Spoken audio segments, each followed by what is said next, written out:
ठीक है, तो हमने देखा कि पीरियोडिक टेबल में ये कैसे इनको जगह मिली। ठीक है, मेटल कहाँ रखे जाते हैं, नॉन मेटल कहाँ रखे जाते हैं, मेटलॉइड्स कहाँ रखे जाते हैं, तो हमने इनके बारे में बात की। आगे जो हम करने वाले हैं, अब हम क्या करेंगे, एक एक मेटल को उठाएंगे और उस मेटल के फीचर्स, उस मेटल के कैरेक्टरिस्टिक्स, उस मेटल की प्रॉपर्टी एंड मोर ओवर उससे एग्जामिनेशन में क्या क्वेश्चन पूछा जाता है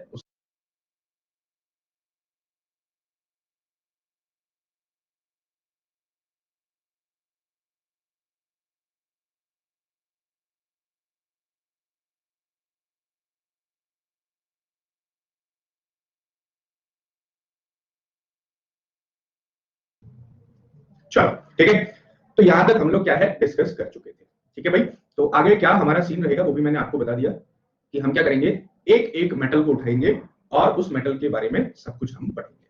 मेटल की प्रॉपर्टी, मेटल की कैरेक्टरिस्टिक्स, मेटल का एटॉमिक नंबर, इलेक्ट्रॉनिक कॉन्फ़िगरेशन, जितना भी पॉसिबल होगा एग्जाम के लिए वो मैं आपको पढ़ाऊंगा। ठीक है, तो जब पढ़ने की बात आती है तो सबसे पहले हाइड्रोजन ने हाथ उठा दिया कि हमें पढ़ाइए। सबसे हाइड्रोजन एक बड़ा ही इंटरेस्टिंग और एग्जामिनेशन के लिए हमेशा ही सबसे फेवरेट रहा है।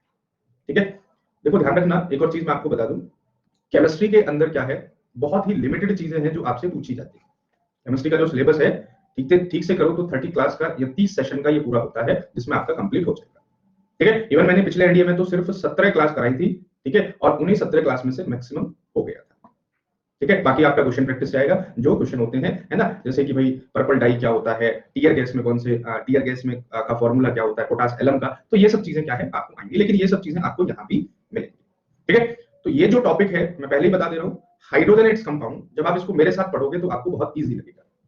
लेकिन इसमें क्या है, कुछ चीजें आपको रिमेंबर करनी पड़ेगी, क्योंकि इसमें क्या होती है, फैक्ट होते हैं। और फैक्ट में क्या होता है भाई, कोई कॉन्सेप्ट तो है कि जो मैं आपको समझा दूं। फैक्ट को तो जितना ज्यादा आप याद कर लोगे उतना ही आपके एग्जामिनेशन के लिए बेनिफिशियल हो जाएगा। ठीक है भाई, है ना, तो इंपॉर्टेंट चीज यहाँ पे ये है कि आपको पढ़ने के साथ साथ इसका रिवीजन भी देना है। ठीक है, सबसे पहले हम बात करते हैं हाइड्रोजन एंड इट्स कंपाउंड के बारे में। ये मेरा रेफरल कोड है पहले वाला, श्याम शर्मा -1624। ठीक है, SS30 भी यूज कर सकते हो आप, और SHYAM11 भी यूज कर सकते हो। यूज तो आप कोई भी नहीं करते हो मुझे पता है ना, पिछले 2 महीने से 0 सब्सक्रिप्शन। चलो, हाइड्रोजन एंड इट्स कंपाउंड। तो हाइड्रोजन के बारे में जब हम बात करते हैं तो सबसे पहला ही सवाल बन जाता है कि हु डिस्कवर्ड द हाइड्रोजन। तो हेनरी कैवेंडिश नाम के एक साइंटिस्ट थे जिन्होंने क्या है, हाइड्रोजन को डिस्कवर किया था 1766 में। मतलब बहुत सदियों पहले इसको क्या है, डिस्कवर किया जा सका था। लेकिन साइंस के अंदर जो सबसे बड़ी चीज हो जाती है कि डिस्कवर कोई और किया और नाम कोई और दिया। जैसे आपने पढ़ा होगा किसके बारे में, न्यूक्लियस के, प्रोटॉन के बारे में। अब प्रोटॉन को डिस्कवर किसने किया था, प्रोटॉन को डिस्कवर किया था गोल्डस्टेन ने। लेकिन इसको नाम किसने दिया था, नाम दिया था रदरफोर्ड ने। नाम किसने दिया था, रदरफोर्ड ने दिया था। गोल्डस्टेन ने तो ये देखा था कि यार कोई पॉजिटिव चार्ज भी होता है। गोल्डस्टेन ने तो क्या देखा था कि एटम के अंदर कोई पॉजिटिव चार्ज होता है, लेकिन उसको नाम किसने दिया था, नाम दिया था राजीव ने। इतना लेट क्यों आ रहे हो भाई? चलो ठीक है, तो ये जो चीजें हैं आपको याद रखनी है। अब हाइड्रोजन के बारे में मैं बात करूं तो हाइड्रोजन का एटॉमिक नंबर और मास नंबर दोनों ही क्या होता है, एक एक होता है ना। यानी कि इसका इलेक्ट्रॉनिक कॉन्फ़िगरेशन इलेक्ट्रॉन, प्रोटॉन और न्यूट्रॉन, इलेक्ट्रॉन 1, प्रोटॉन 1 और न्यूट्रॉन क्या हो जाता है, 0 हो जाता है। पीरियोडिक टेबल के अंदर सिर्फ और सिर्फ एक ऐसा एलिमेंट जिसका न्यूट्रॉन क्या होता है, 0 होता है। जिसका न्यूट्रॉन क्या होता है, 0 होता है। In element form exists as a diatomic H2 called dihydrogen। और एलिमेंट के फॉर्म में ये क्या होता है, डाई एटॉमिक फॉर्म में एग्जिस्ट करता है। क्योंकि आपने एटम के बारे में पढ़ा होगा, डेल्टन साहब ने बताया था कि भाई एटम इंडिविजुअली एग्जिस्ट नहीं करता है, या तो वो आयंस के फॉर्म में या फिर वो क्या करता है, मॉलिक्यूल के फॉर्म में रहता है। बिल्कुल स्टार्टिंग है भाई, बिल्कुल स्टार्टिंग, इसीलिए कहता हूं टाइम से आ जाए करो, क्योंकि 2 मिनट भी छूट जाता है तो पूरे सेशन में आपको यही लगा रहेगा स्टार्टिंग से क्या छूट गया क्या रह गया, इसलिए कहता हूं जल्दी आ जाए करो। ठीक है, तो ये क्या है, हाइड्रोजन डाई एटॉमिक फॉर्म में ये क्या है, रहता है, and it forms more compound than the other element. और ये क्या होता है, ये बाकी के कंपैरिजन में बहुत ज्यादा कंपाउंड फॉर्म करता है। क्यों?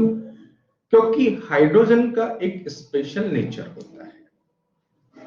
ये होता तो क्या है, नॉन मेटल होता है, but it's behave like the metal.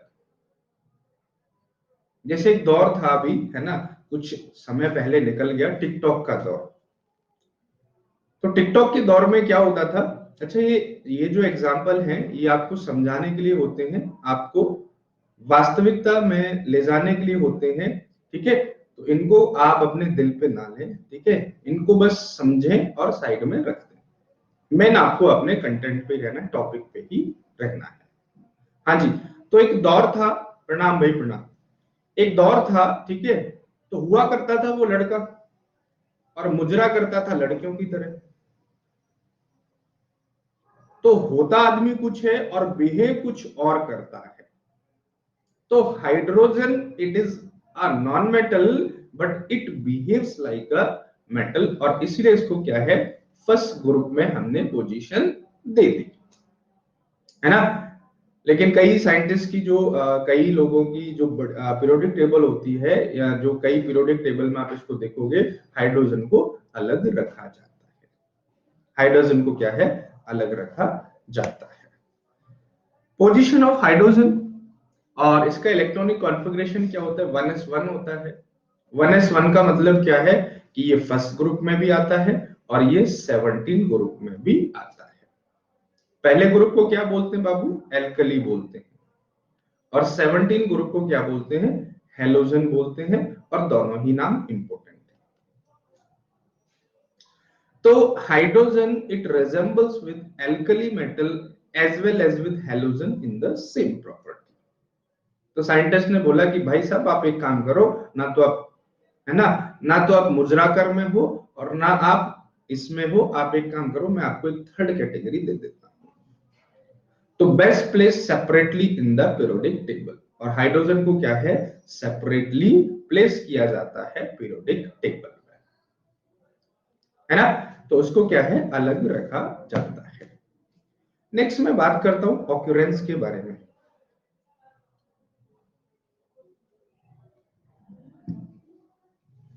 चलो, इसका जो ऑक्यूरेंस होता है, और ऑक्यूरेंस का मतलब होता है कि ये पाया कैसे जाता है। तो dihydrogen is the most abundant element in the universe, मतलब हाइड्रोजन गैस और डाइहाइड्रोजन की फॉर्म में ये क्या होती है, मोस्ट एबंडेंटली पाई जाती है, and it is the 70% of total mass of the universe. और इस मास के टोटल, यूनिवर्स के टोटल मास का 70% हाइड्रोजन क्या है, पाया जाता है। तो कहने का मतलब ये क्या हो गया, this is the principal element of solar atmosphere.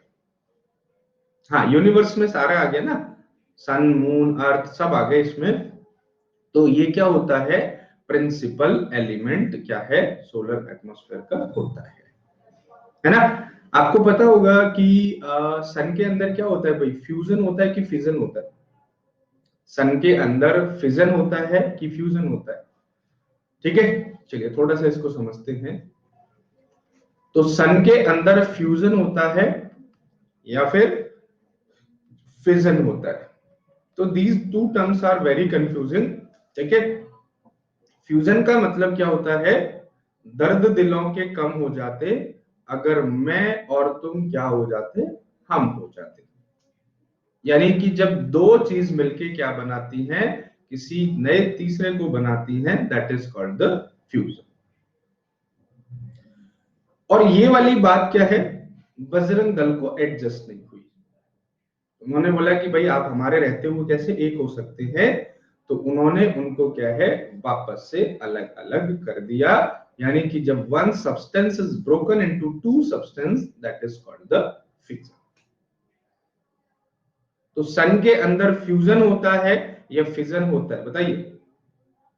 कितने कह रहे हैं फ्यूजन होगा, कितने कह रहे हैं फिजन होगा। चलिए ए और बी। तो आई थिंक अब आपको क्लियर हो जाना चाहिए कि भाई ए होगा या बी होगा।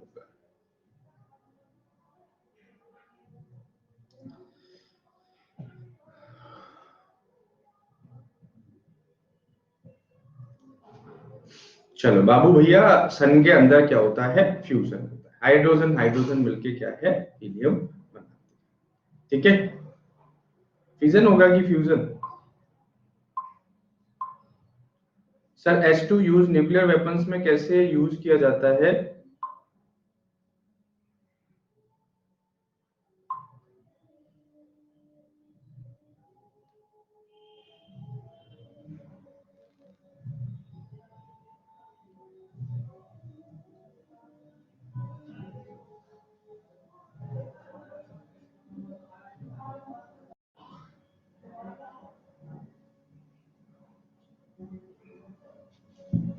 चलो ठीक है, नेक्स्ट हम बात करते हैं।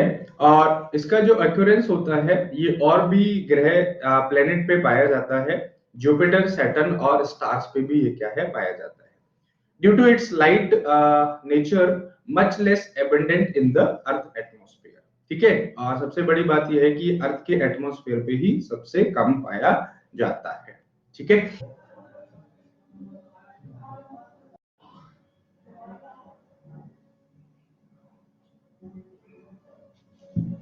चलो ठीक है, नेक्स्ट हम बात करते हैं।